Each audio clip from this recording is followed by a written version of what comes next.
नमस्कार दोस्तों, कैसे हो। उद्भव क्लासेस नोखा में आपका हार्दिक स्वागत, अभिनंदन। दोस्तों, हमारा बिंदु जो चल रहा था उस बिंदु का नाम है शब्द विचार। हमारा जो बिंदु चल रहा था उस बिंदु का नाम है शब्द विचार। दोस्तों ध्यान देना, शब्दों का निर्माण किससे होता है? वर्णों से, यानी कि शब्द बनते हैं। और शब्दों से क्या बनते हैं? शब्दों से वाक्य बनते हैं। ध्यान देना दोस्तों, सबसे छोटी भाषा की सबसे छोटी मौखिक इकाई, भाषा की सबसे छोटी मौखिक इकाई, मौखिक इकाई का नाम पूछ लिया जाए आपसे। भाषा की सबसे छोटी, भाषा की सबसे छोटी मौखिक इकाई क्या है? ध्वनि। क्या है दोस्तों? ध्वनि। और इस तरह ध्वनि के लिखित रूप को, ध्वनि के लिखित रूप को क्या कहते हैं? वर्ण कहते हैं। और उन्हीं ही वर्णों से क्या बनते हैं? शब्द बनते हैं। ये होता है शब्द की संरचना। फिर आपने यहाँ लिखा हुआ है शब्द विचार। ये क्या होता है दोस्तों? ध्यान देना कि शब्दों का शुद्ध लेखन, शब्दों का क्या? शुद्ध लेखन, शब्दों का शुद्ध उच्चारण, शुद्ध उच्चारण एवं शब्दों का शुद्ध प्रयोग क्या कहलाता है? कहलाता है शब्द विचार। क्या कहलाता है? शब्द विचार। दोस्तों ध्यान देना, शब्दों का शुद्ध लेखन, शुद्ध उच्चारण और शुद्ध प्रयोग क्या कहलाता है? शब्द विचार। और क्या कि वर्णों का सार्थक समूह है, वर्णों का सार्थक समूह है, वर्णों का सार्थक यानी कि अर्थ के सहित सार्थक समूह है। क्या कहलाता है? शब्द कहलाता है। ये है शब्द की आपके डेफिनेशन, और यहाँ मैंने लिख दी है शब्द विचार की डेफिनेशन। ठीक है दोस्तों। और शब्दों का मतलब निर्माण किससे हुआ? वर्णों से। अब दोस्तों ध्यान देना, पिछले वीडियो में हमने शब्दों के आधार पे दो आधार लेकर के हमने शब्दों का वर्गीकरण किया था। वो दो आधार कौन से हैं? आप ध्यान रखना कि हमने क्या क्या वीडियो में, पिछली वीडियो में पढ़ा था। तो हमारा एक नंबर जो पहला आधार है वो ये है दोस्तों, ध्यान देना। पहला आधार था क्या? उत्पत्ति के आधार पर शब्दों के भेद। उत्पत्ति के आधार पर, उत्पत्ति के आधार पर शब्दों के प्रकार। दोस्तों ध्यान देना, उत्पत्ति के आधार पर शब्दों के प्रकार कितने हैं? 5 प्रकार है। जिसमें पहला कौन सा था? पहला था तत्सम शब्द। और दूसरा कौन सा था? दूसरा था अपना तद्भव शब्द। और नंबर 3 पे क्या था? देशज शब्द। और नंबर 4 पे दोस्तों क्या था? विदेशी शब्द, विदेशी शब्द। और नंबर 5 पे क्या था? संकर शब्द, संकर शब्द। दोस्तों ध्यान देना कि ये तत्सम जो होते हैं ना शब्द, ये क्या होते हैं? अपनी मूल भाषा क्या होती है? मूल भाषा होती है संस्कृत होती है। मूल भाषा संस्कृत से हिंदी में जो शब्द आए हैं ज्यों के त्यों, यानी उसका रूप है, उसका जो स्वरूप है बिल्कुल नहीं बदला, वो क्या कहलाते हैं? वो कहलाते हैं अपने तत्सम शब्द। और फिर ये तद्भव क्या होते हैं? ऐसे शब्द जो मूल भाषा से हिंदी में आ गए और उनका स्वरूप बदल गया, उनको क्या कहा जाता है? अपने तद्भव शब्द कहते हैं। जैसे तत्सम हो गया आपके अग्नि, और इसका तद्भव हो गया आपके आग। ठीक है ना। तो ये जो अग्नि है ना, ये मूल भाषा का शब्द है। कौन सी भाषा का शब्द है ये? मूल भाषा का। और ये जो आग है ना, ये मतलब क्या है कि मूल भाषा से हिंदी में आकर के और इसका स्वरूप क्या हो गया? स्वरूप बदल गया। क्या हुआ कि स्वरूप इसका बदल गया। तो ये क्या हो गया? ये हो गया अपना तद्भव शब्द। अब देखेंगे कौन से होते हैं देश शब्द। ऐसे शब्द जो हमारे, ध्यान देना, हमारे देश में उत्पन्न शब्द, ठीक है ना, आंतरिक जो क्षेत्र में है ना शब्द बोले जाते हैं, वो ही शब्द क्या कहलाते हैं? देश शब्द। और फिर नंबर 4 पे क्या है? विदेशी शब्द। वी उपसर्ग जहां पे ऐड होता है ना, वी का अर्थ होता है अन्य, अन्य देश के शब्द, यानी कि हिंदी और संस्कृत भाषा को छोड़ करके जितनी अन्य भाषा हैं, उन भाषाओं के जो होते हैं ना शब्द, वो क्या कहलाते हैं? विदेशी शब्द कहलाते हैं। ठीक है। और फिर संकर शब्द, इसमें आपको क्या ध्यान देना है? दो अलग अलग भाषाओं के शब्द, उनको जोड़ करके शब्दों को बनाना, वो क्या कहलाते हैं? संकर शब्द कहलाते हैं। जैसे हो गया अग्निबोट, जैसे लिख दिया मैंने अग्निबोट। ये जो अग्नि जो शब्द है ना, ये किसका है? मूल भाषा संस्कृत का। और ये क्या लिखा मैंने? बोट, ये किसका है? अंग्रेजी भाषा का शब्द है। तो दो भाषाएं, अलग अलग दो भाषाओं से जो मतलब है शब्द है, जिनको योग करके शब्द बनाते हैं, वो संकर शब्द कहलाते हैं। ये एक आधार था अपना, उत्पत्ति के आधार पर शब्दों के प्रकार थे, 5 थे। अब इसका दूसरा आधार कौन सा है, वो भी ध्यान से देख लेना। दूसरे आधार को भी हमने ना पिछले वाले वीडियो में हमने क्या की पढ़ लिया था। आज उसका थोड़ा सा हो जाए डिवीजन, फिर अपन आगे वाले वीडियो की करते हैं तैयारी। ठीक है दोस्तों, ध्यान देना। क्या था दूसरा आधार? हमारा दूसरा जो आधार था, उस आधार का नाम है अपना व्युत्पत्ति, या कह सकते हैं रचना, या कह सकते हैं संरचना, ठीक है ना, या कह सकते हैं अपना बनावट। इनके आधार पर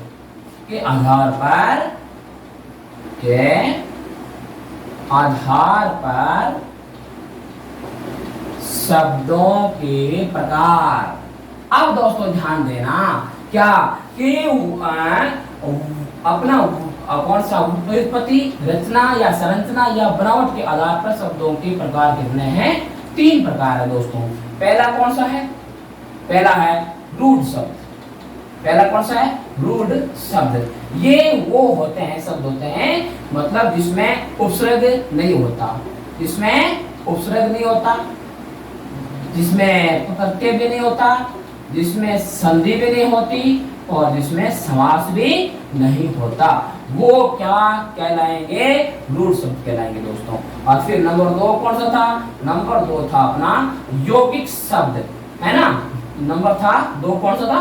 यौगिक शब्द। इसका होता है निर्माण 2 रूढ़ शब्दों से। किससे होता है? 2 रूढ़ शब्दों से इसका क्या होता है? इसका होता है निर्माण।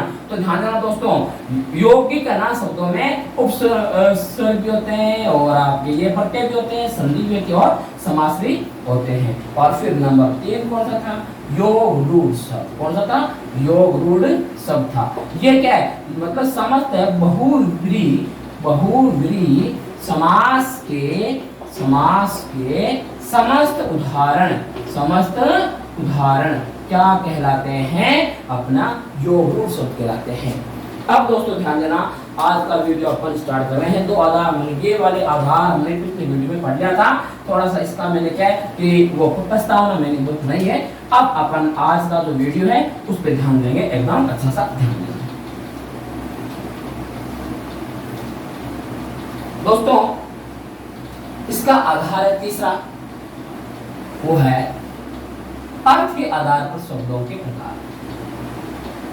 अर्थ के आधार पर शब्दों के प्रकार। शब्दों के प्रकार दोस्तों ध्यान देना कि अर्थ के आधार पर शब्दों के प्रकार कितने हैं? Only for 2। कितने? 2। नंबर 1 कौन सा हो गया? सार्थक शब्द। नंबर 1 हो गया आपका सार्थक शब्द। और नंबर 2 कौन सा हो गया? निर्थक शब्द। ये है दोस्तों अर्थ के आधार पर शब्दों के 2 प्रकार। एक नंबर कौन सा हो गया? सार्थक। देखो ये जो लिखा हुआ है ना सार्थक, इसका ना सार्थक शब्द का अपन करते हैं सदी विच्छेद। से प्लस अर्थक, से प्लस अर्थक, से जहां पे उससे लग जाता है, से का अर्थ हो जाता है सहित, यह होता है के साथ, सहित या के साथ। तो दोस्तों ध्यान देना, सार्थक का क्या अर्थ है? सार्थक वह शब्द है जो क्या है कि अर्थवान शब्द होते हैं, जिन शब्दों के अर्थ होते हैं वो सार्थक शब्द कहलाते हैं, और जिन शब्दों के अर्थ नहीं होते वो सार्थक नहीं क्या कहलाते हैं? नित्यर्थक शब्द कहलाते हैं। तो दोस्तों ध्यान देना, ये था अर्थ के आधार पर शब्दों के दो प्रकार। ध्यान देना दोस्तों, ये है नित्यर्थक शब्द यानी कि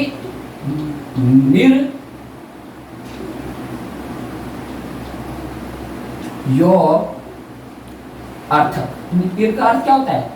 निर का अर्थ होता है बिना अर्थ के, बिना अर्थ के। ऐसे शब्द जिनका कोई अर्थ नहीं होता उनको कहते हैं नित्यर्थक शब्द, और जिन शब्दों का अर्थ होता है उनको कहते हैं सार्थक शब्द। दोस्तों आपको सुनने आ गया होगा कि अर्थ के आधार पर शब्दों के दो प्रकार कौन कौन से हैं। नंबर एक क्या है? सार्थक शब्द, और नंबर दो कौन सा हो गया? निरर्थक शब्द। अब इसमें क्या है कि सार्थक शब्दों का यूज अपन ना स्वतंत्र रूप से भी कर सकते हैं, अकेले भी आ सकते हैं सार्थक शब्द, लेकिन निरर्थक ये जो शब्द होते हैं ना इनका यूज अकेले में नहीं होता, क्योंकि ये है ना सार्थक शब्दों के बाद में लिखे जाते हैं। ये निरर्थक जो होते हैं ना शब्द वो सार्थक शब्दों के बाद में आते हैं, क्योंकि इनका अकेले में इनका स्वतंत्र इसका प्रयोग नहीं होता है। ये ध्यान देना, यहाँ एक मैं लिख रहा हूँ लाइन, ध्यान देना कि सार्थक शब्दों का प्रयोग स्वतंत्र रूप से होता है, स्वतंत्र रूप से होता है, यानी अकेले में भी आ सकते हैं सार्थक शब्द, अकेले में भी आ सकते हैं सार्थक शब्द, क्योंकि उनका अर्थ होता है, क्योंकि वो अर्थवान होते हैं। अब देखना इसके लिए मैं क्या लिखता हूँ नित्यर्थक के लिए कि निरर्थक शब्दों का प्रयोग स्वतंत्र यानी कि अकेले, स्वतंत्र या अकेले रूप में नहीं होता है। अब दोस्तों आपको क्या ध्यान देना है, देखो ध्यान सुनना, क्या है कि सार्थक शब्दों के बाद में आते हैं निरर्थक शब्द। वो देखो कैसे आते हैं, आपको ध्यान देना है। इधर में एक और लिखूंगा, मैं सार्थक लिखूंगा, और एक साइड में लिखूंगा मैं निरर्थक शब्द लिखूंगा, आपको ध्यान से समझना है। इधर अपन लिख देते हैं सार्थक शब्द, सार्थक शब्द, और इधर लिख देते हैं निरर्थक शब्द। दोस्तों ध्यान देना, जैसे हो गया सार्थक हो गया शब्द हो गया खाना। अब वो खाने का अर्थ है, बिल्कुल इसका अर्थ है खाना, और खाने के बाद आ गया वाना।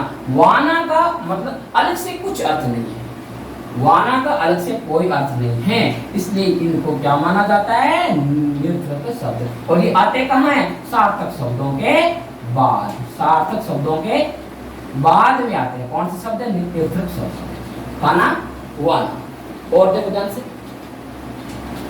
हाँ तो पढ़ाई, वड़ाई। अब दोस्तों ध्यान देना, ये जो लिखा है मेरे को पढ़ाई, ये क्या है? सार्थक शब्द है, और ये पढ़ाई क्या है? ये है आपका निरर्थक शब्द। कैसे कि सार्थक शब्दों के बाद में यूज करते हैं इसका निरर्थक शब्दों का, और वो पढ़ाई का अलग से यानी कि स्वतंत्र रूप से इसका कोई अर्थ नहीं है। फिर एक और देखो, दाल वाल, दाल वाल। तो ध्यान देना, दाल क्या है? आप सब इस ये क्या है? आसमान है, लेकिन वाल क्या है? मतलब कुछ नहीं है, यानी इसका कोई अर्थ नहीं है। तो यानी कि सार्थक शब्द हो गया दाल और निरर्थक हो गए शब्द हो गया वाल। ये था दोस्तों अर्थ के आधार पर शब्दों के दो भेद थे, एक तो था सार्थक था और एक था निरर्थक था। सार्थक वो होते हैं जिनके अर्थ होते हैं और निरर्थक वो होते हैं जिनके अर्थ नहीं होते। और सार्थक शब्दों का यूज यानी कि स्वतंत्र रूप से भी कर सकते हैं, सार्थक शब्दों का यूज अपन स्वतंत्र रूप से भी कर सकते हैं, लेकिन ये जो निरर्थक होते हैं ना इनका अपन स्वतंत्र रूप से प्रयोग नहीं कर सकते। क्योंकि अर्थवान नहीं होते हैं। ये है दोस्तों सार्थक और अपने निरर्थक शब्द। अब दोस्तों इसका जो अगला आधार है वो देखो क्या है। हमने शब्द विचार में हमने 1 से लेकर के 3 आधारों का अभ्यास किया है। अब आ रहा है आपके सामने 4th नंबर वाला आधार। वो क्या है, बहुत इंपॉर्टेंट आधार है, हर एग्जाम में उससे संबंधित सवाल पूछे जाते हैं दोस्तों, ध्यान देना। अपना आधार है चौथा विकार। विकार का मतलब होता है रूप परिवर्तन। विकार का क्या मतलब होता है, रूप परिवर्तन यानी कि बदलाव। ठीक है दोस्तों, विकार या रूप आपके परिवर्तन और बदलाव के आधार पर शब्दों का वर्गीकरण। आधार पर शब्दों के प्रकार। दोस्तों देखना ध्यान से, चाहे आप इसमें कह सकते हो विकार कह सकते हो, रूप ये बदलाव भी कह सकते हो। इसके आधार पर शब्दों के प्रकार जो होते हैं वो होते हैं दो प्रकार होते हैं। एक नंबर कौन सा है, विकारी शब्द। एक नंबर कौन सा है, विकारी शब्द। और नंबर 2 कौन सा हो गया, अविकारी शब्द। ये होते हैं विकार के आधार पर शब्दों के प्रकार, विकारी और अविकारी शब्द। अब दोस्तों ध्यान में आपको ये रखना है क्या होते हैं विकारी शब्द और क्या होते हैं अविकारी शब्द। देखना दोस्तों कि वे शब्द जिन्हें लिंग, वचन, काल और कार्य के आधार पे अपन जिसका रूप बदल सकते हैं वो होते हैं विकारी शब्द। और जिन शब्दों का लिंग, वचन, काल और कार्य के आधार पे मतलब जिनका स्वरूप नहीं बदल सकते वो क्या कहलाते हैं, वो कहलाते हैं आपके अविकारी शब्द। दोस्तों यहाँ आपको ध्यान देना है कि शब्द जो बदलते हैं ना उसकी इकाई कौन कौन सी है। शब्द परिवर्तन की इकाई। ये जो शब्दों में जो बदलाव होता है ना वो होता है 4 मतलब प्रकार से होता है। 4 प्रकार से शब्दों को बदल सकते हैं, उसके स्वरूप को अपन बदल सकते हैं। नंबर 1 कौन सा होता है, लिंग के आधार पे शब्दों में क्या होता है, बदलाव होता है।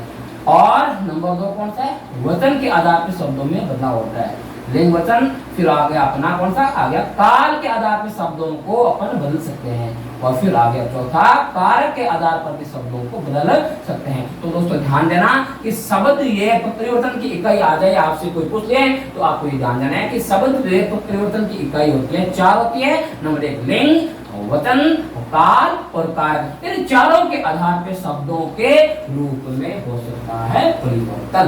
अब आपको ये समझना है कि विकारी शब्द कौन से होते हैं और इसकी क्या है डेफिनेशन क्या है। तो ध्यान देना, वे शब्द जो लिंग, वचन, काल और कारक के द्वारा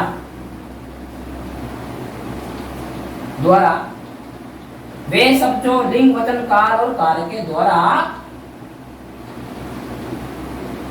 अपना स्वरूप बदल लेते हैं,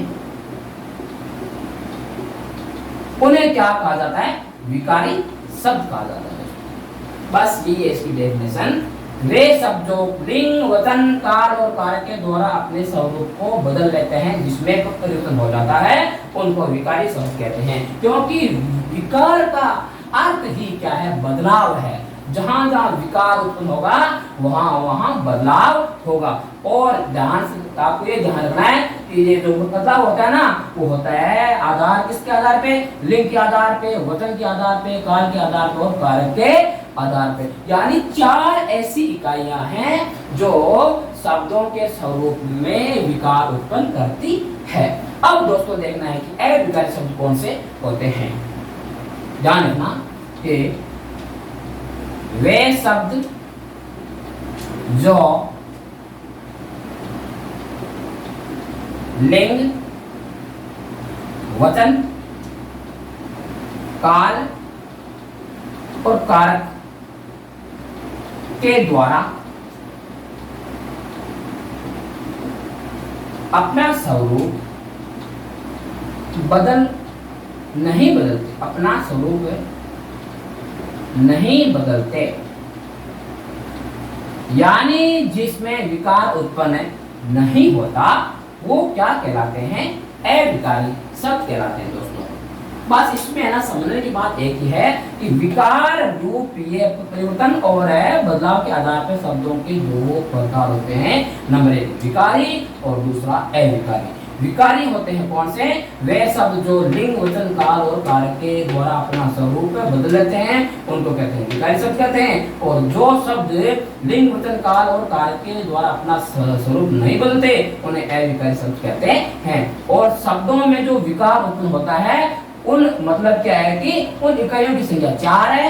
नंबर 1 में लिंग, नंबर 2 वचन, नंबर 3 काल और नंबर 4 कारक। इन यानी 4 इकाइयों के द्वारा ही शब्दों में विकार उत्पन्न होता है। यह था शब्द विचार में चौथा आधार।